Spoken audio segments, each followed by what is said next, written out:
உலகை எழுப்பும் ஞாயிறு அங்கே குடியிருப்பான். அவன் ஆனை முகத்தனின் அடியவர் மனத்தில் ஒளியாய் வந்து கொலுவிருப்பான்.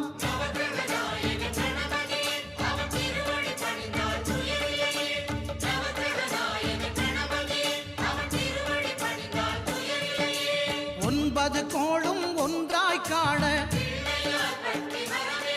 அங்கு கற்பகம் என்னும் கடவுளின் மெய்யில்